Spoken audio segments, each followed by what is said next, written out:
Hello friends, and welcome to another Happily Letter After tutorial. Today is going to be a little different. I'm not going to show you how to draw something or how to letter something. Instead, I'm going to show you how to do composition with lettering. So it's a little bit different than our normal, but I feel like this is something that's very important, and we haven't really talked a whole lot about this, kind of a little bit here and there. But it's really important when you're lettering to work on your composition and to think about how you're going to arrange your letters. And this isn't just for lettering, so this is also for typography. So if you're a graphic designer and you're trying to do typography for a magazine, a poster, a brochure, or whatever it is, this will help you. And this is helpful for anything. And actually, one way that I practice this is when I take notes, especially like at church. When I'm taking notes, I will do this like for my headings. I don't as much anymore. I actually got a little lazy with it, I'm not gonna lie. But this is something that's important to know for when you're doing a piece. So this is a piece that I had done recently, and I figured this quote would be an easy one to show you. I'm going to show you the steps of how I got to this finished piece. So first, obviously, you get your quote. So the quote was, "Stand for something or you'll fall for anything." And so I'm going to walk you through the steps that I did. So I'm going to turn off my lettering layer here, and I'm going to turn on this. So the first thing that I do is at the top of my canvas or top of your paper, separate sheet of paper, whatever it is, write your quote down. So I wrote the quote down, and then what I look for is, okay, what are the most important words that I want to stand out? So for me, the most important words that I wanted was stand, oops, and it helps if I'm actually on that layer, sorry. So I have the wrong brush. Sorry guys, so sorry about that. Let me grab an actual brush for you so you can see what I'm doing. Sorry about that. Okay, so stand was important, which is why I underlined it, and something. So those are the two most important words. And then, I don't want the rest of them to be small or insignificant. And I figured fall and anything were also pretty important words. And obviously they're not the main focus. So you want to I'm wanting to focus on the positivity. So stand in something. And these words in between, those are going to be, they're not as important. They're the filler, they're the rest of it that makes up the sentence, but they're not the main focal point. Like, you want to stand for something, so you want to put emphasis on certain words. So look for words in the quote that you're doing, and I recommend, if you're new to this, to pick a quote or a sentence that's small. There are a lot of great ones that are really, really long, and that can seem very, very daunting. And it's a lot more work.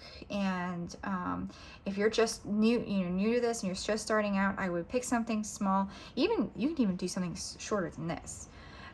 Okay, so the next thing that I do is I start getting my grid together. So I have the grid builder brushes by Stephen Kuntz, and they are amazing. Let me see if I could find them in here. They are great. So I actually I've been doing this for a long time, so I've kind of figured in my head, I kind of saw, but normally what you're going to do is you're going to, oh, here it is. Normally what you're going to do is you're going to sketch it out first. Like, okay, and you're going to like kind of play with it and see what works best. And sometimes it's trial and error. It's like, oh no, this doesn't work. Oh, this does work. Oh no, this doesn't work. But if you get this set that Stephen Kuntz has, he has a lot of great ones. He even has for letters. You can do italic letters or regular black letters. It's great, great, great. This is such a super helpful tool. I love this set. And it has all these different options, and you can flip them or whatever. It even has ribbon banners.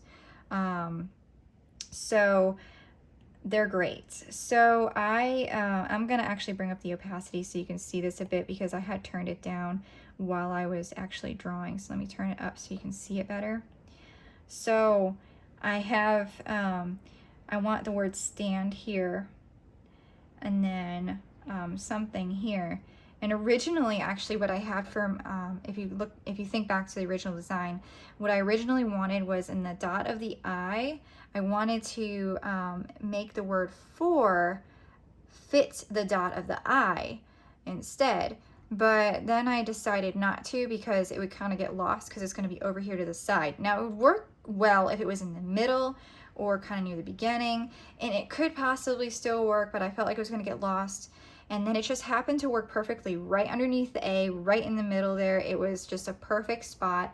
And so it just worked out perfectly. And I actually don't do this a lot, and it was just kind of a happy accident, honestly, to put all these the little words that were not underlined in these empty spaces here. So it just happened to work that way. It doesn't always work that way, but it just happened to this time around. So my biggest problem when I was designing this was trying to figure out, how am I going to do this? Because I'm like, should I do fall anything? No, anything's too big. Or you'll fall. And it was a hard one for me to figure out. So in the end, I made fall fit this whole thing. So that was a challenge for me to try to figure it out. And then I did my sketch. So, and I'm going to turn my sketch layer up as well, because I have it turned down for when I was drawing.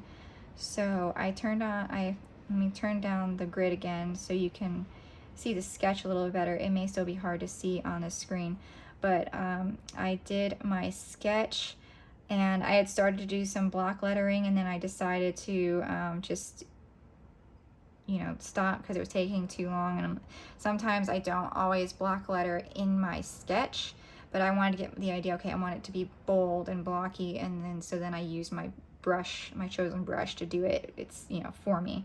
So it was just a rough outline. It doesn't have to be perfect. And so that was my sketch layer, and I made everything fit in where I wanted it.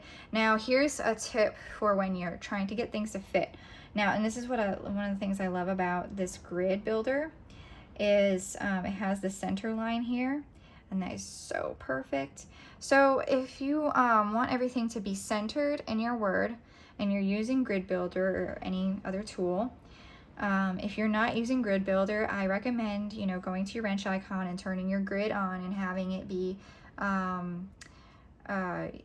have a bunch of squares as big or as small as you want them to be. Make your grid layout and have that, because it helps a ton with height of the letters, width of the letters, and everything. It's very, very, very helpful. And if you're still new to lettering and you want to do block letters, if you trace fonts, you can do that, or you could just use the font itself. That's fine too.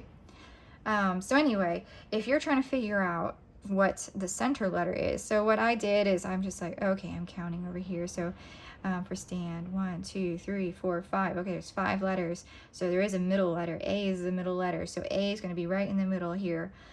So you can do that. And so that's how I do it, is I count how many letters, and I start with the middle letter. So I get that in, and then I kind of work backwards from the sides. This is another reason why it's really nice to have it written out, to have your quote written out for you so you can see it. And it's on a different layer, so it's kind of overlapping here, but it's okay because it's not in your final piece. So it's very helpful, so you can see how long everything is, and that way you don't have to think about it and accidentally leave a letter out. You can just look, okay, I got the A, okay, now I need to do the T, and then I need to do the S. So there you go. And if you notice, like for my T, instead of doing capital T, I did a cross, because for me, this quote, if you stand for Jesus, then you're standing for something. So for me, I'm a Christian, so I stand for Jesus, and you need to stand for something. If you don't stand for something, you will fall for anything, and that's very important. And it's not just your religious beliefs, but it's also moral beliefs, and just in general, you got to stand for something. Otherwise, you will fall for anything. You know, you need integrity anyway. So yeah, that's what this is my process on how I do this. And I know a lot of people ask about layouts and everything, so I figured this would be a good thing to share with you guys. So then the hardest part is color.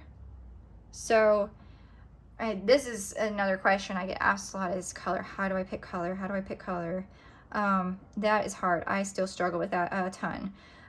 For this one, I had gone through some old color palettes that I had in my, I have so many color palettes, like it's unbelievable. I don't even know if Procreate had a number on here, it'd be helpful, but I have no idea how many color palettes I have. I have probably 100 something. But I just scrolled through until I found one that I liked from an older palette. I'm like, okay, I like that. But another way, if you go to Pinterest, if you go onto Pinterest, you can actually type in color palettes, and there's tons of color sources out there.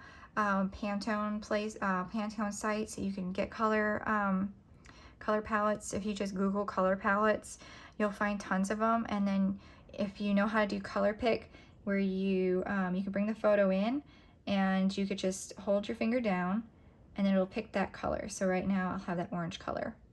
So it's super, super easy to grab colors and make your own color palette, or even you can add it into here. Like you can put a picture into Procreate now and it'll make a color palette for you, which is nice. And so that's the process that I go through. I hope this was helpful.